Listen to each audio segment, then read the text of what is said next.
it's Steph. If this is your first time on the channel, I'd like to say welcome and congratulations on joining us and taking our first steps in our journey to political enlightenment. If you're returning after seeing the introduction video, I'd like to say thank you.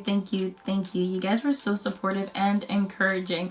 The feedback I received was incredible and I'm eternally grateful. As at the time of filming this video, about 28 of you had subscribed and made the commitment to coming on this journey with me, which is amazing, and I look forward to growing with everyone. A reoccurring theme in the feedback though was about my language, so I'll be sure to minimize the swearing so that I can be accommodating to people who are not particularly comfortable with it. There's a whole lot of information to dish out today and not a lot of time, so we're gonna get right into it. So like I said in my introduction video, we're going to start at the very basics of our government, and hopefully as time goes on, we can start to discuss more advanced subjects. Our learning objectives after watching this video are to be able to define democracy, identify the pillars of democracy, and to be able to discuss the origin of democracy in Nigeria.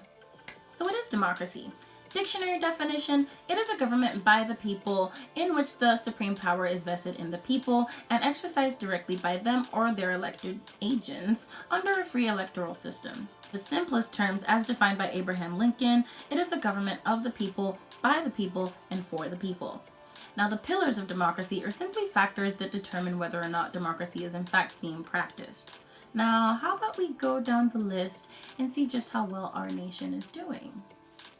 1. Sovereignty of the people. We have the power to put the people there to lead us and take it away if, well, we're not satisfied. 2.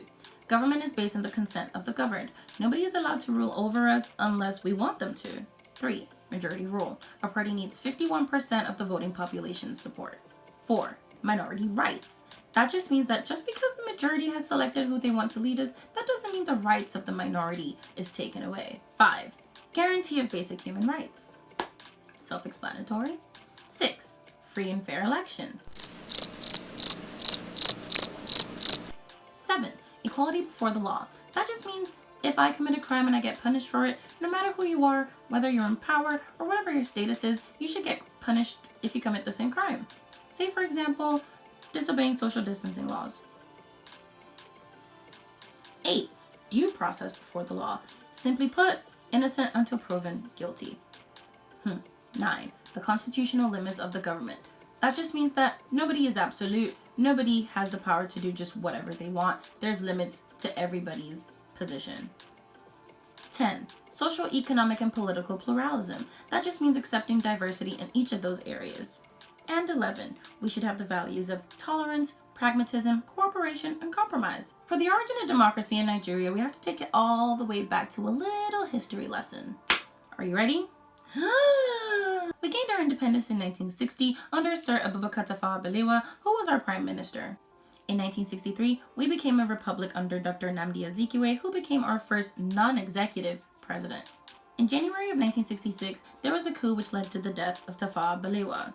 Major General Aguiyi Ironsi took over, abolished the federation, and instituted a unitary state. Hello, military regime. Unfortunately though, by July of the same year, he was killed too in another coup. Lieutenant Colonel Yakubu Gowon took over, restored the federation, created 12 states, and promised the civilians in power that he would restore democratic rule ASAP. Promising, right? No. Because by May of the next year, we had the whole Biafra thing, which led to a civil war that lasted until January of 1970, and about 1 million lives were lost. R.I.P. Stay with me. By 1975, Gowon was deposed and Murtala Muhammad took over, introducing 7 more states, bringing us to 19 states, and promised to return us to democratic rule in 4 years. Dude didn't even get to do that because he was assassinated in 1976. Lieutenant General Obasanjo took over from him and actually continued those policies, and the ban on political activities was lifted in 1978. Elections were held in 79, and Shehu Shagari became the first executive president of Nigeria. Yay, democracy, right?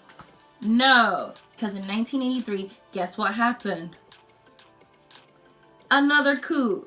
Major General Muhammadu Buhari assumed power, but introduced some programs that provoked another coup. Shocker. After him, Major General Ibrahim Babangida came into power, repealed those decrees, and in 1987, he promised to take us back to a civilian government by 1992.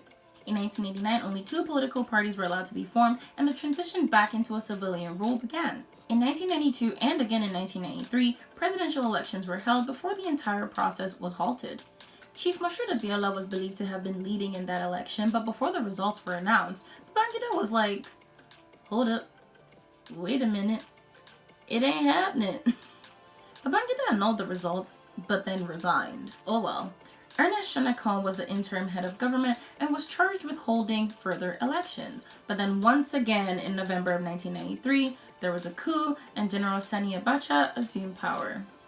I don't know about you guys, but I wasn't even born when Abacha was in power, but I still get scared saying his name. That's how bad the stories I heard about him when I was little were. It was really bad. Moving on. Abacha cancelled the scheduled return to civilian government, banned all political activities, and dissolved all political parties. Essentially saying to Nigerians, bitch, you thought? In June of 1994, a conference was held to devise a plan to return to civilian rule. When a consensus couldn't be reached, Chief Abiola declared himself president, based off of the elections held in 1993. Remember that? He was arrested and charged with treason, but was never brought to trial. Now, a whole bunch of stuff happened during Abacha's reign, including the execution of Ken Saro-Wiwa, but I can't really go too much into that in this particular video. Abacha died suddenly in June of 1998 and was replaced by General Abdul Salami Abubakar. I heard that guy was poisoned by his wife with an apple. Don't quote me on that though, because I think it's a rumor. Under the reign of Abubakar, a new independent National Electoral Commission, INEC, was formed in August of 1998. Local government elections were held, followed by the state elections, and of course, the presidential election. The People's Democratic Party, PDP, won the presidential election by 62%, and Olusegun Obasanjo became president in May of 1999. Don't worry, the elections were monitored by international observers such as the Commonwealth. And that's how Nigeria finally achieved democracy. Right? No! I'm kidding. We're finally there. So, yeah. In the next 3 videos, we're going to explore the 3 tiers of government, especially in today's times. So, the federal, the state, and the local government. The links for all of this information will be available in the description box below so that you can do more research for yourself. If you have any questions for me in particular, feel free to DM me. I really hope it pops up when I edit this video.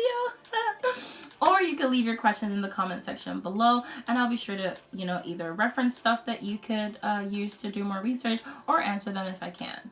If you enjoyed this video, like it, comment, share, and if you want to see more videos, subscribe. Thank you so much for taking the time to watch this video. I'll see you Saturday.